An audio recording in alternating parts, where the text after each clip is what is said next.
ನಿನ್ನೆ ದಿವಸ ನಮ್ಮ ಗೋಕಾಕ್ ತಾಲೂಕಿನ ಕೊಣ್ಣೂರು ಗ್ರಾಮದಲ್ಲಿ ನಮ್ಮ ದೇಶದ ಹೆಮ್ಮೆಯ ಮಗಳಾದ ಕರ್ನಲ್ ಸೋಫಿಯಾ ಕುರೇಶಿ ಅವರು ಕುಟುಂಬಸ್ಥರು ಇಲ್ಲಿರ್ತಾರೆ. ಆ ಒಂದು ಕುಟುಂಬಸ್ಥರಿರುವಂಥ ಮನೆ ಮೇಲೆ RSS ಬೆಂಬಲಿತ ಹಿಂದೂಗಳು ದಾಳಿ ಮಾಡಿ ಅವರ ಕುಟುಂಬಸ್ಥರು ಸ್ಥಳಾಂತರಗೊಂಡಿದ್ದಾರೆ ಅನ್ನುವಂಥ ಒಂದು ಸುಳ್ಳು ಸುದ್ದಿಯನ್ನು ಈ ಹಿಂದೆ ಟ್ವಿಟ್ಟರ್ ಮತ್ತು ಈಗಿನ ಎಕ್ಸ್ ಮಾಧ್ಯಮದಲ್ಲಿ ಪೋಸ್ಟ್ ಮಾಡಿಕೊಂಡಿದ್ರು. ಆ ವಿಚಾರವಾಗಿ ನಮ್ಮ ಜಿಲ್ಲಾ ಸಾಮಾಜಿಕ ಮಾಧ್ಯಮ ಮಾನಿಟರಿಂಗ್ ಸೆಲ್ ಏನಿದೆ ಅವರು ತಕ್ಷಣ ಈ ಮಾಹಿತಿಯನ್ನು ನಮ್ಮ ಗಮನಕ್ಕೆ ತಂದರು. ನಮ್ಮ ಜಿಲ್ಲಾ ಸಾಮಾಜಿಕ ಮಾಧ್ಯಮ ಮಾನಿಟರಿಂಗ್ ಸೆಲ್ನವರು ಕೂಡ ಅಲ್ಲಿ ಒಂದು ರಿಜಾಯಿಂಡರ್ ಹಾಕಿದ್ರು. ಜೊತೆಗೆ ನಾನು ಕೂಡ ಒಂದು ಆ್ಯಸ್ SP ಆಫ್ ಬೆಳಗಾವಿ ಅಲ್ಲಿ ಒಂದು ಕಾಮೆಂಟ್ ಮಾಡಿದೆ. ಇದು ಒಂದು ಸುಳ್ಳು ಸುದ್ದಿ ಮತ್ತು ಈ ರೀತಿ ಸುಳ್ಳು ಸುದ್ದಿ ಹರಡೋರ ಮೇಲೆ ನಾವು ಕ್ರಮ ತಗೊಳ್ತೀವಿ, ಡಿಲೀಟ್ ಮಾಡದೇ ಇದ್ರೆ ಅನ್ನುವಂಥ ಒಂದು ಪೋಸ್ಟನ್ನು ಹಾಕಿದಾಗ ತಕ್ಷಣ ಆ ವ್ಯಕ್ತಿ ಅದನ್ನು ಡಿಲೀಟ್ ಮಾಡಿದ್ದಾನೆ. ಮತ್ತು ಈಗಾಗಲೇ ಈ ಸೋಫಿಯಾ ಕುರೇಶಿ ಅವರು ನಮ್ಮ ದೇಶದ ಪ್ರತಿಯೊಬ್ಬರ ಮನೆಯಲ್ಲಿ ಮಾತಾದಾಗ ನಮ್ಮ ಪೊಲೀಸರನ್ನ ಅವರ ಮನೆಗೆ ಕಳಿಸಿ ಅವರ ಕುಟುಂಬಸ್ಥರಿಗೆ ಯಾವುದನ್ನು ಮಾಡಬೇಕು ಯಾವುದನ್ನು ಮಾಡಬಾರ್ದು ಅಂತ ಒಂದು ಸೂಕ್ಷ್ಮವಾಗಿ ಕೂಡ ಹೇಳಿಕೊಟ್ಟಿದ್ವಿ.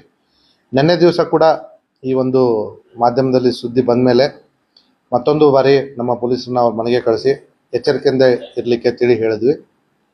ಮತ್ತು ಈಗಾಗಲೇ ಈ ವ್ಯಕ್ತಿ ನಾವು ಮೇಲ್ನೋಟಕ್ಕೆ ಒಂದು ಪ್ರಾಥಮಿಕ ಹಂತದ ವಿಚಾರಣೆ ನಡೆಸಿದಾಗ ಈ ವ್ಯಕ್ತಿ ಮೂಲತಃ ಬ್ರಿಟಿಷ್ ಕೊಲಂಬಿಯಾ ಕೆನಡಾದವನು ಇರೋದಾಗಿ ವೆರಿಫೈಡ್ ಅಕೌಂಟ್ ಟ್ವಿಟರ್ನಿಂದ ಮಾಹಿತಿ ಬಂದಿದೆ.